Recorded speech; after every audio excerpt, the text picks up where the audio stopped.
they would pass it on to their other officials.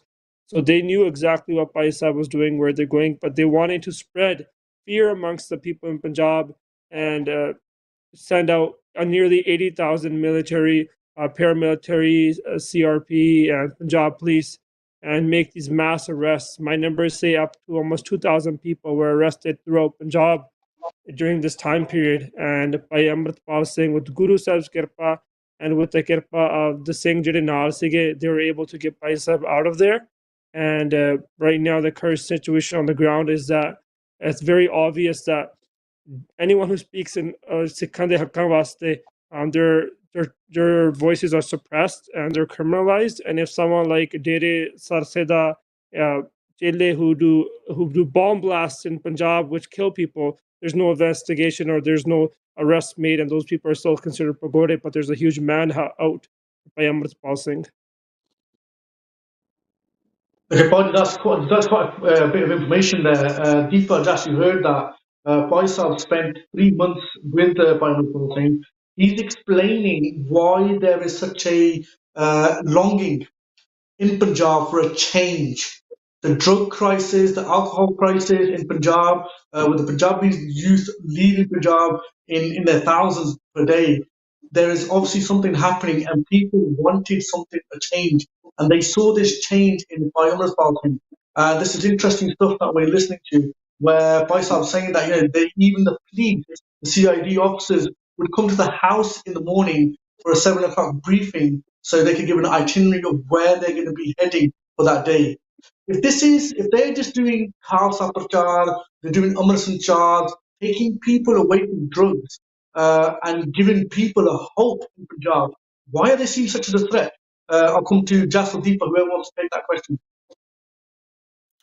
So, as Baitab Gagit said, look, this was about working with the grassroots in Punjab, and anyone, and our history shows, as soon as you connect with our grassroots and their basic needs and address their concerns, then that raises the populist movement. And there's always been this longing for all Punjabis, as well as Sikhs, that we have been mistreated and our rights, our demands have just been completely ignored by the centre and the state and by successive Punjab governments. And I think after decades of repression and complete culture war, if you would say, in Punjab, in that there is very little or no hope for Punjabi Sikh males in particular. And that's why you had this extreme efforts to leave Punjab, whether that's through migration, whether that's through going abroad and work in other states, or whether that was left in Punjab to work hard for a zero net gain in terms of economy. You're working the fields and you're doing your Kasani labor, but you're not getting any value for it, and you're relying on bank debt, or whether you were crippled with the drug pandemic or alcohol. These were the tactics that were deployed, and Amritpal came as a fresh breath of fresh air after the Kisan Morcha and with the Varis Punjab, the Jathebandi initiated by Deep Sidhu. And I think that's why people could connect with him, that he was really talking to them about their issues and giving them a way. And that way out was to connect with Maharaj, taking Amrit and connecting with their Sikhi. And that's the most powerful remedy you can have to any life issues, and whether they're psychological, whether they're economical, doesn't really matter. And I think if you think about it, what he was doing was creating the awareness of Sikhi, a similar prachar to what was happening in the 80s. And the more people and the more Naujawans that were then willing to stay in Punjab, be connected with their roots and their Sikhi, and they would then be able to raise these issues of civil liberties restrictions, the discrimination, the inequality. And that was their fear, in that actually if Sikhs wake up, then they will be much more aware and much more challenging of not only the Punjab government, but the central government. And it was only to really quash that uprising, which really was an awakening, that the state started to use its same old propaganda narrative and apparatus to say Amritpal is suddenly funded by Pakistan. He's got links to the ISI. He is breeding an army, an armed army, to work against the state, bringing more trouble to the state of Punjab. And then they make a massive leap to then naming him a terrorist, completely ignoring the fact that what he's doing is saving the future generations of Punjab and getting them off hard drugs. And many of these are children belonging to politicians, policemen, like you mentioned. And I think you've seen the Indian narrative completely turn its head around the threat of Sikh awareness of their issues, their history, and however that galvanizes itself to sort of call for the issues and the equality of Punjab as a state, whether it's water rights, whether it's land rights, whether it's own borders. That's the threat that the Indian government tried to quash using mass human rights abuses, mass demonization of the community, and up to even including genocide. So to eliminate that threat, they have targeted Amritpal as the next particular leader that they can't influence, they can't compromise him. So the choice was to eliminate him, and that's what we saw from the 18th of March onward, that draconian and anti-democratic operation led by Punjab police, paramilitary troops, which was basically to go and annihilate and murder these Sikh youth leaders. Right. Just to clarify two things, though, Baji. Obviously, being a TV, we have to ask these questions also. Has the state gone in because of his Amrit charge and his Khalsa Bahir, or against his stance on Khalistan and an independent Sikh state, and asking for Sikhs to be armed? Is that what the state's gone in for? So I think it's an important question, and you've got to look at it based on the facts. And if we look at it, rather than my opinion or anyone's, let's look at it from the state's position. There was an FIR, which is a first incident report. I think Amritpal is named in 6 of those. And that's effectively the earliest arrest documentation and warrant. Now, within that, the allegations are for crowd trouble in Ajnala, which was the incident that happened in Ajnala on the 26th of February, following the illegal arrest of one of the Waris Punjab followers, and Amritpal making a hate speech in one of his videos or speeches. That's the allegation. There is no charge or no accusation of them having illegal weapons, firing any bullets. There is no charge of him being a terrorist. There is no allegation or charge of him creating a separatist state. So you can only go by what the police are investigating, and none of those allegations warrant either the NSA Act, which is the National Security Act. They don't warrant the NIA involvement, and they certainly don't involve 10 districts police, 80,000 police officers, or paramilitary troops. So using the police's information, everything is completely disproportionate and actually not applicable to what they have done. And if you look at the impact on human life, forget Amritpal. If you wanted Amritpal, as Gurkeerat Party said, he would have handed himself in. Why would you shut the internet down, affecting 29 million people for 4 days? And why would you harass family members, fathers, sons, mothers, wives of journalists, lawyers, and ordinary Punjabis? Why were their family members being harassed, picked up, intimidated, if you simply wanted to talk to one individual? And I think that's what really paints the picture in everybody's eyes around what were the true intentions of this operation.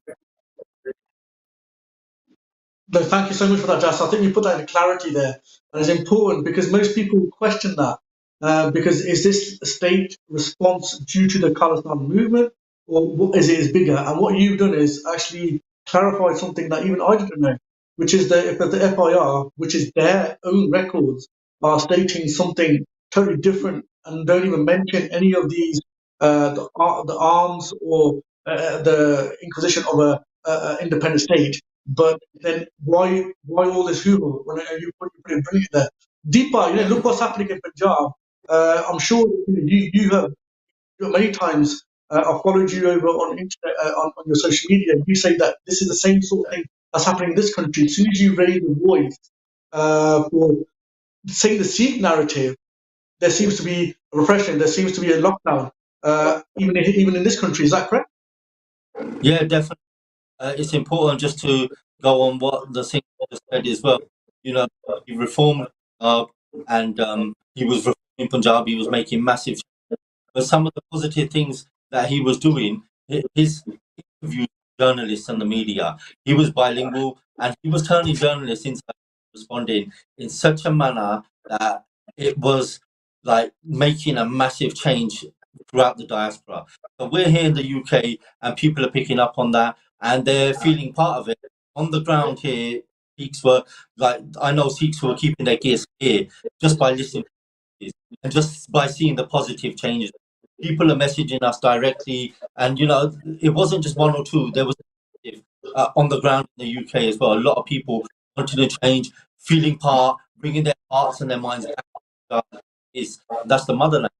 You know, he made that connect with Jan Bundan, the average like person on the streets here in the UK, which is really important to do. And even because of this, like obviously we always say about the ongoing trade deals with India and UK, and now you can see a rhetoric being pushed by this state on the Sikhs via the protests that we did last week. When we're pushing a positive, we've got over 5,000 Sangha members on a midweek day together collectively to stand with the Punjab Under Siege movement, which is happening in Punjab, how the media was a blackout, how families were being picked up. And, you know, we got so many people behind that collectively as Najwan in the UK.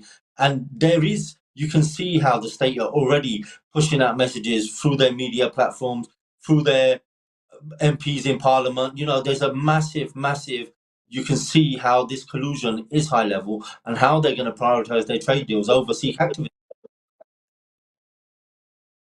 Just one thing I want to pick up on what Deepa's mentioned, that is, just recently in the past few days, a member of parliament, I think it's Bob Blackman, MP. and he made a very serious allegation and tarnished an entire community in the House of Parliament. Could you just elaborate on that?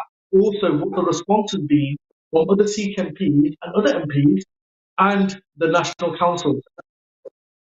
Yeah, so following the protests on Wednesday, last Wednesday, where people said there was a huge amount of provocation by the Indians, and this goes back to the Sunday when there was a small spontaneous protest by a handful of Sikhs who went there and faced huge amount of provocation from, this is an embassy, right? This isn't a somebody's personal house. This is supposed to be Indian sovereign territory in London in the UK, and they need to act like a proper a state and a diplomatic building. Instead, despite people dying in Punjab, fearing for their life, and many UK nationals were worried about their parents, because don't forget, many of us have family members who were in Punjab at the time, and due to the blackout, we couldn't speak to them. And when you see pictures of huge police force and army deployed to Punjab, you worry for the safety. So people went out there to protest, and they were goaded, they were sworn at by embassy staff, and things got out of hand, and I think one Singh took off the flag from the Indian embassy.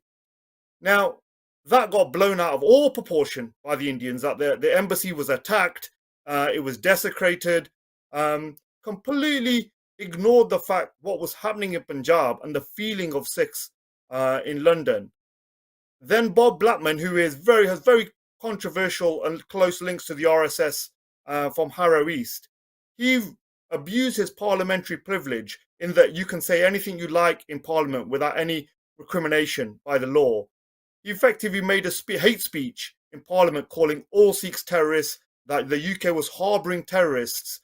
For what? For exercising their democratic right to protest. Suddenly, if a Sikh protests, he's deemed a terrorist.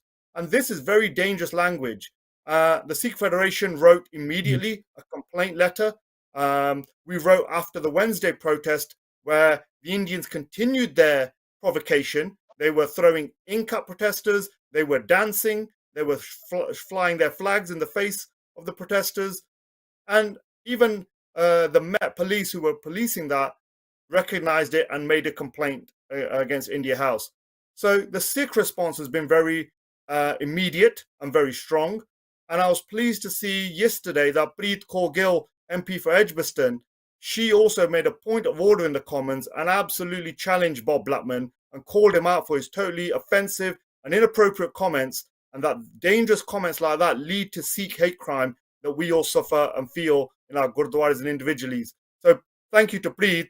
And I'd also call on other Sikh politicians, whether that's Dhananjay Desi, whether that's Lord Deep Sahota, who've been quiet. I mean, Lord Singh has also wrote a letter.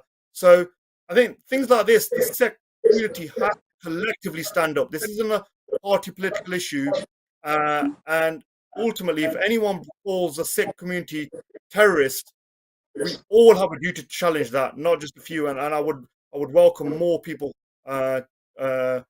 calling out Bob Blackman and actually writing to the Conservative Party that they should deal with him and discipline him appropriately. Tiga, just very quickly, because obviously we've got to keep both sides here. The attacking of a flag, and I think the Sangadan need to be a bit more careful because they're going to get provoked on this, and they're going to take snippets, and it's going to get blown out of proportion nationally, internationally. We've seen what's happened over the past few days, and I think we need to be engaging with the Sangadan, giving them a bit more. Look, guys, this sort of thing will end up this, and they won't benefit much with doing X, Y, and Z. No, And not only that, absolutely. that particular flag doesn't Absolutely. represent And those people. I think It does that's the key represent thing. others in that sense. However, I've only got minutes left, Baji. I've got to go back. Gurkeet Singh, Baji, obviously you're from Canada. Thank you so much for joining us from there. Very quickly, on the ground right now, yesterday, by Amritpal Singh ji, the first Byan came out asking for a Sabat Khalsa, asking for the Sangadan to come together. Your takes on that, and what is the national sense at the moment? What is everyone saying? Is everyone going for a Sabat Khalsa? Because I know in the UK there's going to be a Panthic conference taking place on Saturday, which we'll go to deeper and just in a few minutes. But very quickly, could you tell us? Obviously, you're very involved with the Jathebandi. What is the actual field? Is what the call is, and is that what's going to happen next?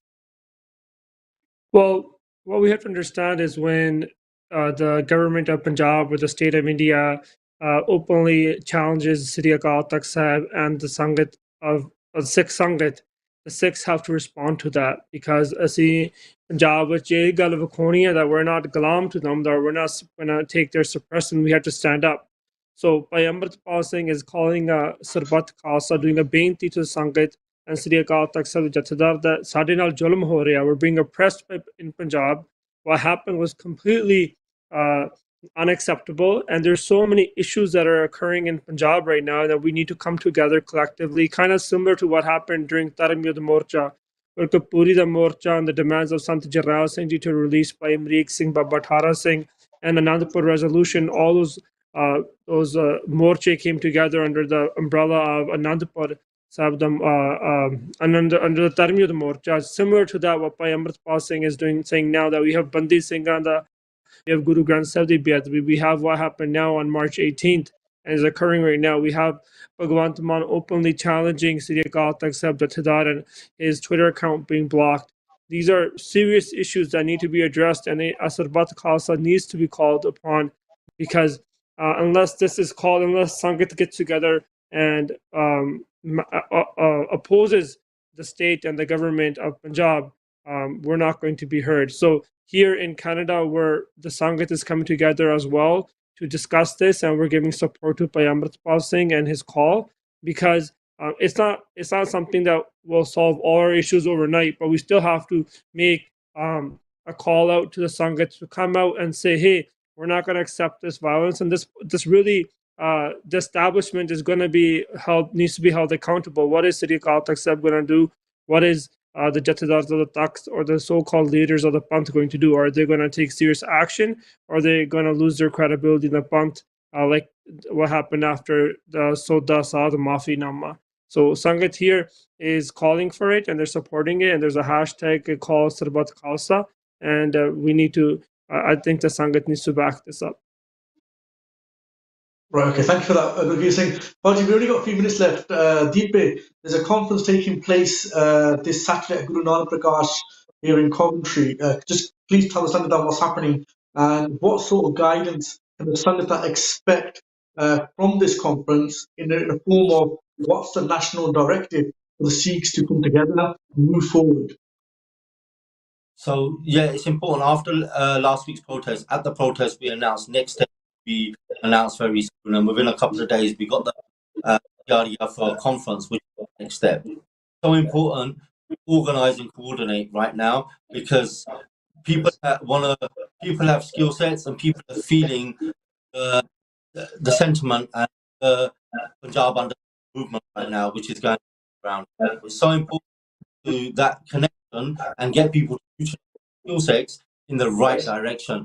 I.e., you won't get a handful of people with their jaws going to a building and bring that on the whole community. Here, we will hear the conference people can express their opinions and then put an action plan together, which me and Jazz and some of the organisations in the UK and Gurdwara Prabandhaks are working on right now. And then that plan and agenda forward, and how people can connect, what we can do going forward, how important it is to unify right now on this issue, because it's a massive issue. When you look at the blackout, when you're looking at high level collusion, the next step is going to be, and you all are aware, the UK government's involved with India.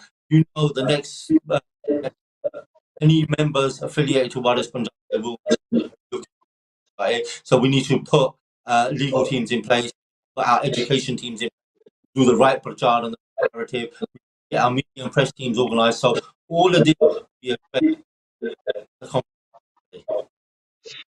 All right, thank you. Baji, I've only got a couple of minutes left. I know the cameraman's having 1 minute, but very quickly, I'm going to give all you guys a chance, and we'll arrange more shows now to obviously talk about this issue and keep the Sunday updated. By Gurpreet Singh, 30 seconds. Just Baji, Deepa, just 30 seconds. Last message to the Sangat, and then we're going to call it a day. My message, Sangat, is to let's get united and let's connect to Gursikhi and Gurmat. We've seen by Amritpal Singh's journey. It's only been 15 months since he started keeping his gaze, and 6 months since he's taken Amrit. Look at the difference he's made. Everyone has a potential and a role in the Panth. Jaise Guru to Dura, let's get connected back to our Guru and do something for the Panth. Yeah, and similar to that, I think it's important that we all look at the video that come out today. People are very concerned about the status and whereabouts of Amritpal Singh. And I think the video and the audio clip that's come out today does give us some reassurance, and that we all stand behind him. He thanks everyone. So again, please attend the protest on the first Saturday, the first at 6 p.m. at Guru Nanak Prakash Gurdwara, Coventry. And there were other events. We did a long podcast on this yesterday with Basham Sher Singh Seed. So that's on the Sikh Network podcast. Be informed, Satsangji, and keep supporting the campaign and stay united as the way we are right now. Yeah, and just going on the back of what the Singhs have said, that is very important. And, like what a lot of misinformation, speculation was given out by a lot of our own as well. And we need to be mindful. Let's not push the India. Push the right information. That's so important, because we're meeting the Sangat and we're jumping, just like we were last week, just like we were at the conference this week. It's so important, responsible at the same time. Well, thank you everyone coming on the show today. I appreciate that. We'll definitely cover the conference on Saturday, and we'll do more shows to keep the Sangat updated. Thank you everyone for coming on today's show.